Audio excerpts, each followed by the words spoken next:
was entitled, "I told my boyfriend how many people I'd slept with, and he didn't like the answer." It says, quote, "My boyfriend can't get over how many people I've slept with. I shouldn't have told him, but he pressed me for the info." Gentlemen, listen, I say this all the time. Never, ever ask your wife or girlfriend how many guys she slept with. It's a bad idea.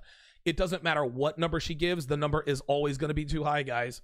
It doesn't matter if it's 12 or 212. You're never going to be okay with the number. I'm telling you right now. And again, I said this in a previous video.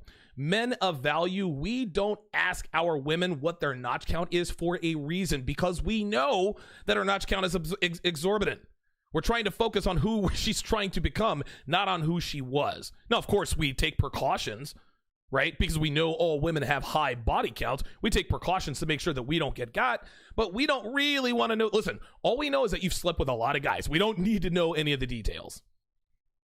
So she says he was, quote, nerdy for most of, it says you're nerdy for most of high school and college, and just started coming into his own in his mid to late 20s. I've been dating consistently for years and have had my fair share of hookups and relationships. I've been dating consistently for years. Translation, I've been sleeping around for years. I love how women call sleeping around dating now. Well, they were all my boyfriends when we slept together. Yeah, that doesn't apply when you've had 6 boyfriends in 6 days, hon. It doesn't work that way.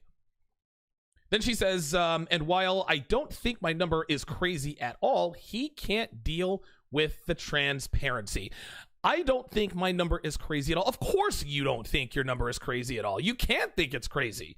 You got to sleep at night. You got to live with that number. Well, 83 guys really isn't that bad. I mean, Roxy's had sex with at least 100 guys, so compared to her, I'm practically a virgin. When they say not that many or my number is low, understand this, gentlemen. Those numbers are relative, okay? Unless they give you an exact figure, saying that their number is low is them saying it's low to me. And a low notch count to a girl is 25. Well, I haven't really slept with that many guys, only 25, right? And guess what? It's not that he can't handle it. No, sweetheart, your notch count repulses him.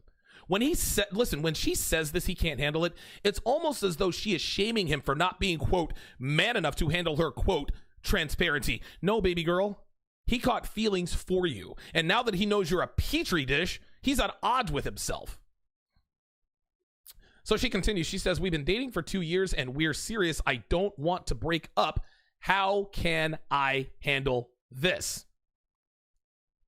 So then I guess the advice, I forget who gives her this advice. It's obviously a woman. So the advice goes, quote, I agree that you probably shouldn't have told him, but lots of people fall into the trap of discussing their sexual history with their current partner. And I get it. If you trust someone, it's natural to want to talk about what you learned from past relationships and sexual experiences. That said, numbers aren't really necessary and rarely do anything aside from making one person feel bad. Making one person feel bad. Check this out. Anytime you guys exchange notch counts, it only makes one person feel bad, and it's always the dude.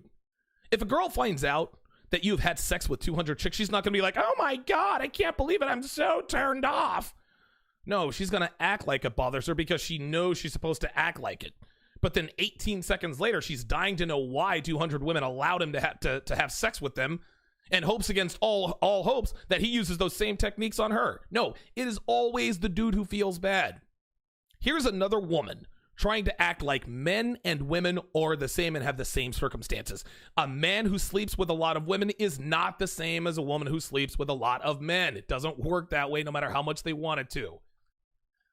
She continues, she says, but you can't go back. And his reaction may have provoked an important conversation, she says.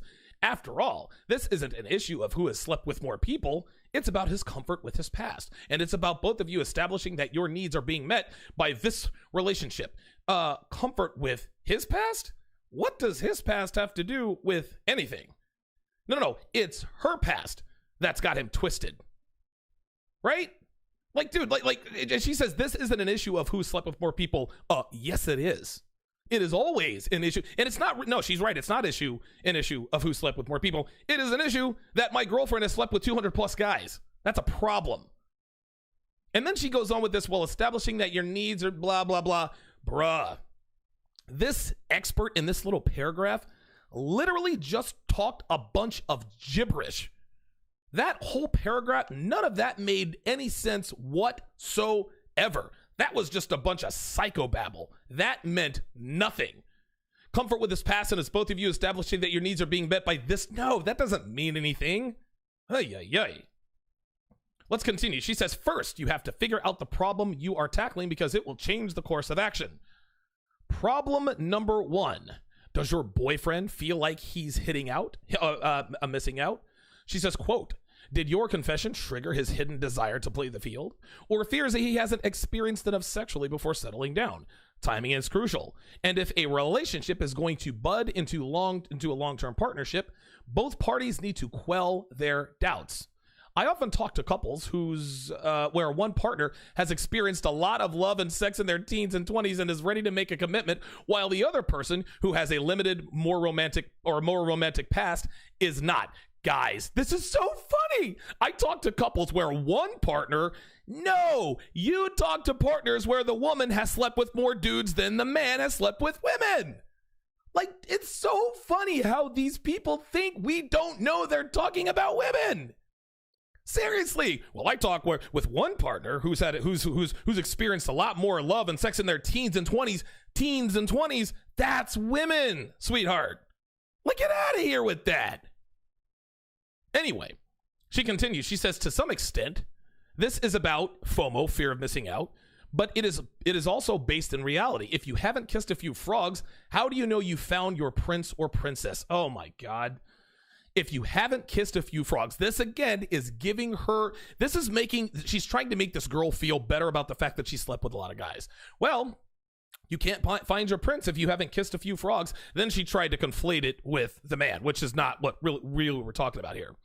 She says, if this is the case, you need to ask your boyfriend if he feels the need to date and explore more. Will he think he's missed out sexually years from now? Is he willing to throw away something quote unquote good because he thinks there's something better out there? Or is he willing to forego other options, believing the grass isn't always greener? You might not like his answer, but it is important to find out. So problem number 1, we need to figure out the problem. The problem here, sweetheart, is that his girl has been ran through. Okay, there ain't nothing complicated here about that. That is the problem. Dude, the name of the article is I told my boyfriend how many guys I slept with and he has a problem with it. That's the problem. Number 2, there is no hidden desire to play the field for men. Dudes want to play the field. Here's another thing. There isn't fear that he hasn't experienced enough sexually. There's no fear with that. He is regretful, right? He is regretful. That's not fear. That's regret. And again, going back to the kissed a few frogs. Listen, sweet, and I'm talking to the dating expert here. I don't even know what her name is. It doesn't even matter. This ain't about frogs and princesses, gentlemen. Life ain't a fairy tale. Frogs and that's got nothing to do with anything. Again, this woman is just using gibberish word salad to make herself sound intelligent about intersexual dynamics, which she clearly is not because she's a woman. Then she asks, well, he feels he needs to date and explore. Again, this isn't about any of that stuff. It's about his girlfriend having a lot more sexual partners than he's okay with. This isn't psychological. This is simple. The dude hates that his girl has slept around, and that is all there is to it. Problem number 2, she asks, does your boyfriend feel you've slept with with too many people? Spoiler alert. Yes, of course he does. What kind of question is that? Does your boyfriend feel you slept with too many people? Like, for serious? You're actually asking that? That was her question. That was her question. I told my boyfriend how many people I slept with, and he lost his mind. So then this dating relationship expert, Jenna Birch, right there down there at the bottom. Down there at the bottom, she says, does your boyfriend feel like you've slept with too many people? Dude, she did not answer this girl's question. Holy smokes. She says, quote, I'm going to assume that you rightly know your number of sexual partners does not define you. Does not define you. Oh, here we go. You know, it's funny.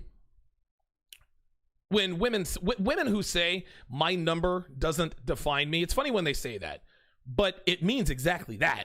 A woman's notch count, a woman's body count does define her. You take a woman who has slept with 200 guys and a woman who has slept with 2 guys, those are two different people, and really probably anatomically at this point, probably 2 different species with as much DNA as in the girl who slept with 200 guys. I mean, dude, she's like a different species, right?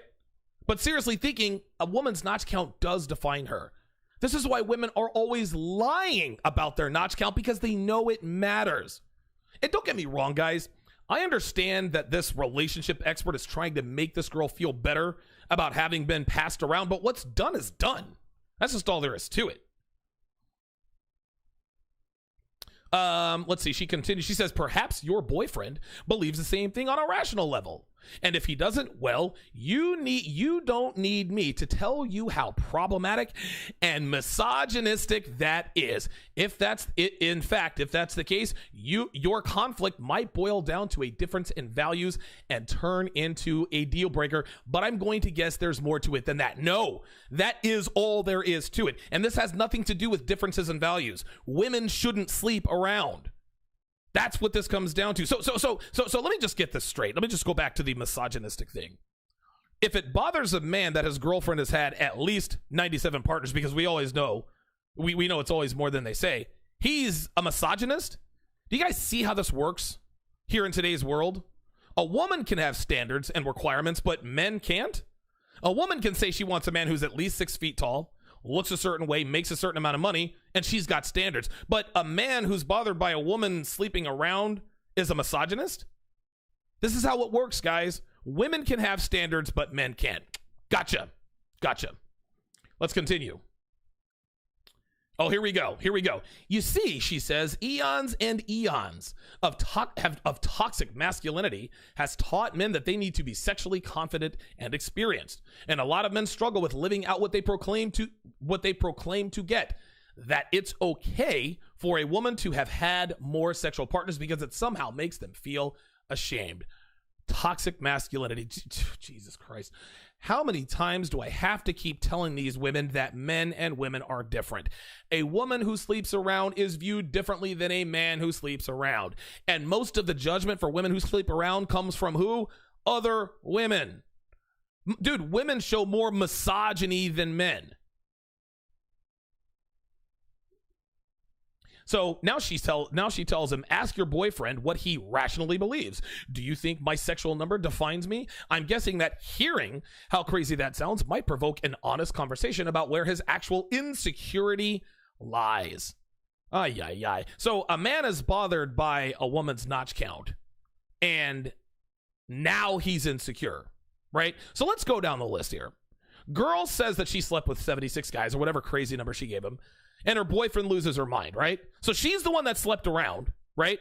But the boyfriend can't handle it. He's misogynistic and he's insecure about something that she did, about something that you, the woman, dating relationship expert, females do most of the shaming. This is unbelievable. She says, perhaps it's a fear that he is not a real man. There goes that man shaming. Perhaps it's a worry that, wait a minute, hold on. Yes, perhaps it's a worry that he's not sexually experienced enough to be good in bed. She says, dumb I know, but men think this way. Yes, that's exactly what it is. So he finds out you slept with 216 guys. Of course he's going to be a little bit insecure. Well, dude, she's had sex with 216 guys.